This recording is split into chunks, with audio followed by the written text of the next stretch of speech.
Hello. Okay, you guys, I owe y'all like a few videos, so let's jump into some more of these archetypes. Bear with me. Let's go.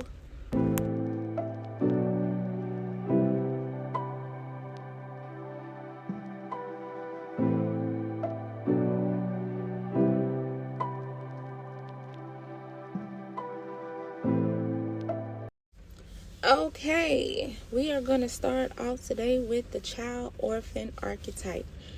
The orphan child is the major character in most well-known children's stories, among which one can identify Little Orphan Annie. For an example, The Little Mermaid, Hansel and Gretel, Snow White, Cinderella, and more.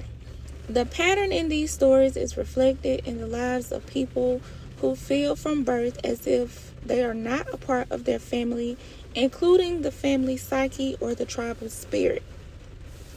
Yet, precisely because orphans are not allowed into the family circle, they have to develop independence early in life. The absence of family influences, attitudes, and traditions inspires or compels the orphan child to construct an inner reality based on personal judgment and experiences. Orphans who succeed at finding a path of survival on their own are celebrated in fairy tales and folk stories as having won a battle with the dark force, which symbolically represents the fear of surviving alone in this world. The shadow aspect manifests when the orphans never recover from growing up outside the family circle. Feelings of abandonment and the scar tissue from family rejection stifle their maturity, often causing them to seek surrogate family structures in order to experience a tribal union. Therapeutic support groups become shadow tribes or families for an orphan child who knows deep down that healing these wounds requires moving on to adulthood. Identifying with the orphan begins by evaluating your childhood memories, paying particular attention to whether your painful history arises from the feeling that you were never accepted as a family member. Think about the black sheep, for instance. A lot of people consider themselves to be the black sheep. This is what the orphan child reminds me of. When you just never really felt like you belonged, you stood out amongst the rest of your family.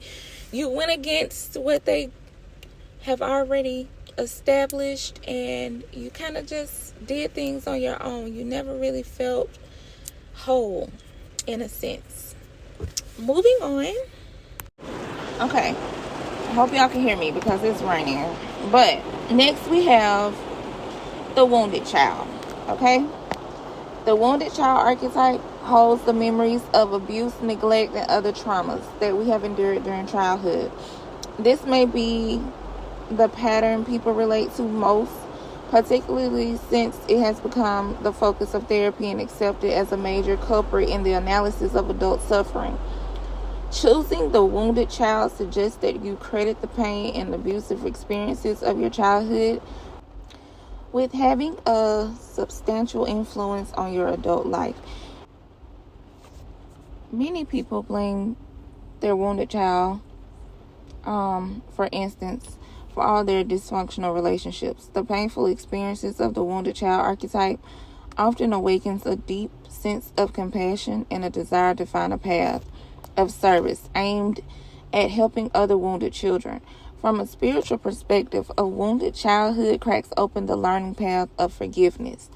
The shadow aspect may manifest as an abiding sense of self-pity, a tendency to blame your parents for your current shortcomings, and to resist moving on through forgiveness.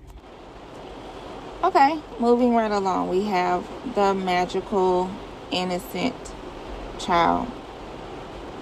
The magical child represents the part of us that is both enchanted and enchanting to others. It sees the potential for sacred beauty in all things. One might assume from the name that this archetype refers to only the delightful qualities of children, but as demonstrated by Anne Frank, it also embodies qualities of wisdom and courage in the face of difficult circumstances. The magical child is gifted with power of imagination and the belief that everything is possible.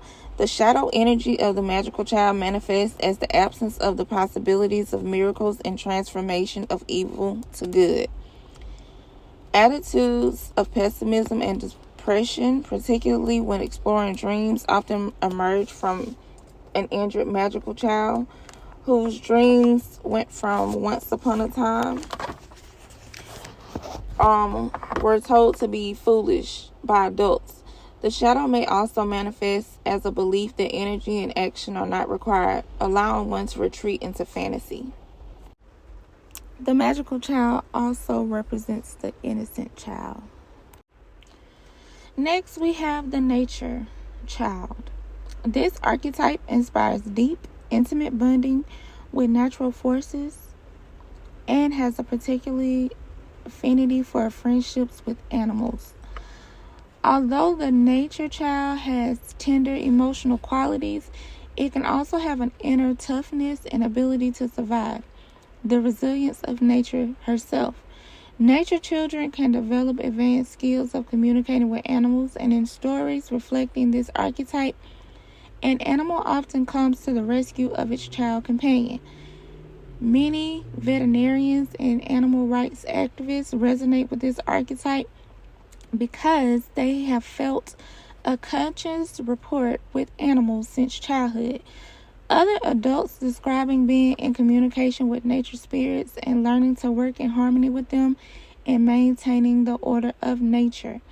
The shadow aspect of the nature child manifests in a tendency to abuse animals and people and the environment. A love of animals is not sufficient to qualify for this archetype. However, a life pattern of relating to animals in an intimate and caring way, to the extent that your psyche and spirit need these bonds as a crucial part of your own well-being, is your best clue in this direction. Now we have the eternal boy or girl child. Positive aspects of this archetype manifest as a determination to remain eternally young in body, mind, and spirit. People who maintain their age will never stop them from enjoying life or relying on a positive energy of this archetype to supply their healthy attitude. The shadow eternal child often manifests as an inability to grow up and embrace the responsible life of an adult. So, like Peter Pan, he resists ending a cycle of life in which he is free to live outside the boundaries of conventional adulthood. The shadow can manifest in women as extreme dependency of those to take charge of their physical security, a consistent inability to be relied on, and the inability to accept the aging process are also markers of this archetype. Although few people delight in the ending of their youth, the eternal child is sometimes left floundering and undergrounded between the stages of life because he has not or she has not laid a foundation for a functioning adulthood. Okay, so remember, while I'm going through these archetypes, you need to be making a primary chart and a secondary chart to ones that you feel like are a part of your 12. Next, we have the clown. The clown archetype is associated with 3 major characteristics: making people laugh, making them cry, and wearing a mask that covers one's own real emotions. The clown is generally male, with few women playing the role either in literature or the theater. This may well be explained by social attitude that associates weakness and loss of control with the man who expresses emotions. Therefore, the man has to wear a mask, which often portrays a crying face. The clown reflects the emotions of the crowd, making an audience laugh by satirizing something they can relate to collectively, or by acting out socially in an absurd type of way. In general, the messages communicated through a clown's humor are deeply serious and often crucial or critical of the hypocrisy in an individual or in some area of society. Because of the mask he wears, the clown is allowed, indeed expected, to cross the boundaries of social acceptance, representing what people would like to do or say themselves. The court jester or fool is the manifestation of the clown in a royal setting. Since no one can possibly take a fool seriously at the physical level, he is allowed entry into the most powerful of circles. While entertaining the king with outrageous behavior, the fool is actually communicating messages that the king trusts. Political often have dominant court jester archetypes revealing the motivations of the highest officials in the nation in a manner that generally granted freedom from the legal retribution that might be leveled against an ordinary citizen making the same comments. Related to the fool is the dumpling, the fairy tale character who often simple-minded, acts with a good heart, and is usually rewarded for it. Modern film characters such as Forrest Gump and Nurse Betty embody this aspect of that archetype, which does not so much impart wisdom as foster living with kindness and simplicity. The shadow aspect of the clown or fool manifests as cruel personal mockery or betrayal, specifically the breaking of confidences gained through the knowledge from the inner circle. In reviewing your relationship to this archetype, consider your use of humor in association with power. Since everyone is prone to jesting, you are looking for a connection to a pattern of behavior that is fundamental to your personal protection and survival.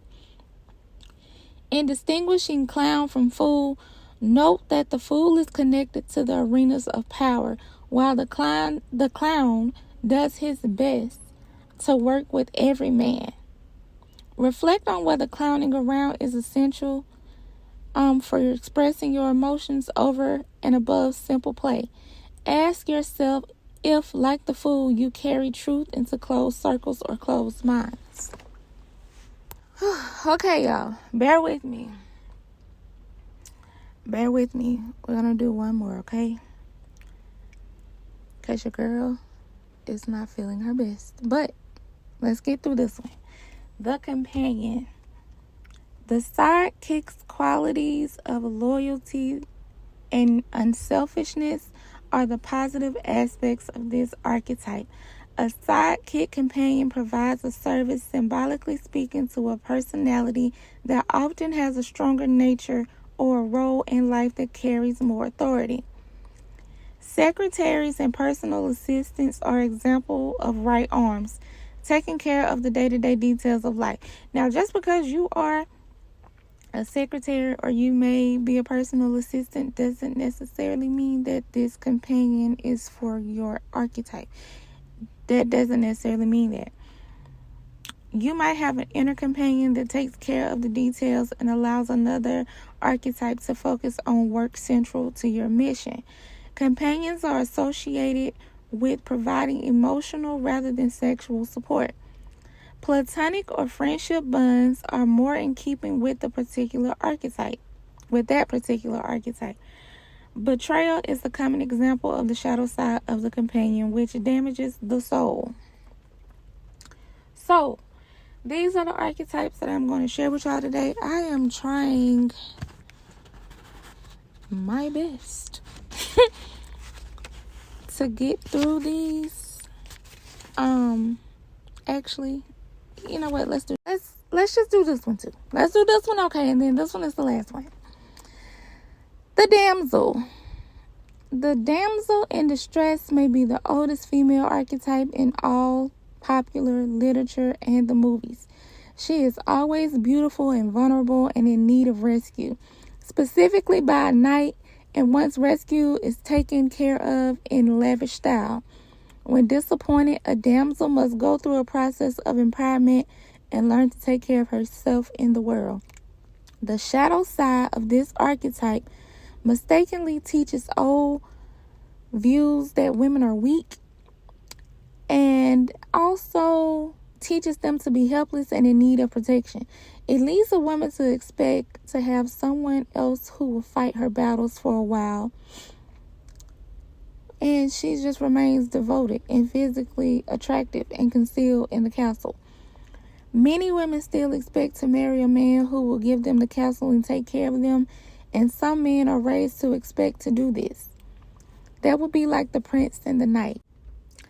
The damsel's fear of going it alone holds the damsel knight's relationships together. It also often shatters the relationship when the prince or the knight grows older and expects to have a young, attractive princess at his beck and call. The princess inevitably grows older, even if she remains helpless or she becomes more interested in the outside world, develops skills, and is unable to maintain the same old dynamic of dependency. Either way, most damsel prince relationships ultimately find that they change or fail. The damsel princess must ultimately learn to fight his or her own battles and evolve into the queen. The princess is more often associated with romance rather than distress. She awaits a knight who is worthy of her beauty and rank and will take her not to his castle but to a palace. The castles that damsels are taken to have prisons, cold stone walls, drawbridges, and moats. Palaces are fantastically beautiful and charmed and are associated with ballrooms and elegance. The common archetypal expression, Daddy's Little Princess, implies an adoring father who brings up his daughter surrounded by beauty and abundance. There is no daddy's little damsel in distress. The princess and the damsel, however, both are taught to be helpless and do share a yearning for a knight as a partner in life. The implication being that without a knight, they are powerless in the world. The challenge inherent in these archetypal patterns, therefore, is to do for yourself what you expect a knight to do for you, provide and to protect yourself. The princess archetype is also influenced by our use of the term, and especially in heavy freight of anti-feminist connotations of a woman who is overly demanding, like the princess and the pea. Even when used positively, the words can imply an unreal, bland character. In reviewing your relationship to this archetype, return to your fantasies as a young girl and note what your expectations were in looking for a mate. This is going to be the most significant when reviewing your relationship with this archetype. Were you or are you consciously or unconsciously awaiting the arrival of your knight in shining armor? Did you think or behave like a damsel? Were you hoping to be rescued? And if you are now coping with the consequences of a broken relationship, can you trace the reasons for the failed partnership back to being disappointed that your expectations as a damsel were not met? This concludes the archetype review for today.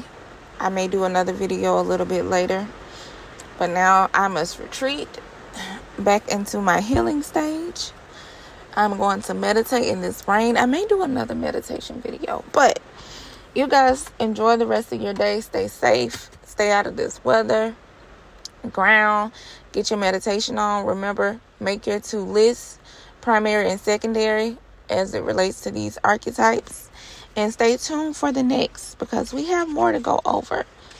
And once we go over all of them and you have your list, then we're going to go through how to determine which is a part of your 12. Bye.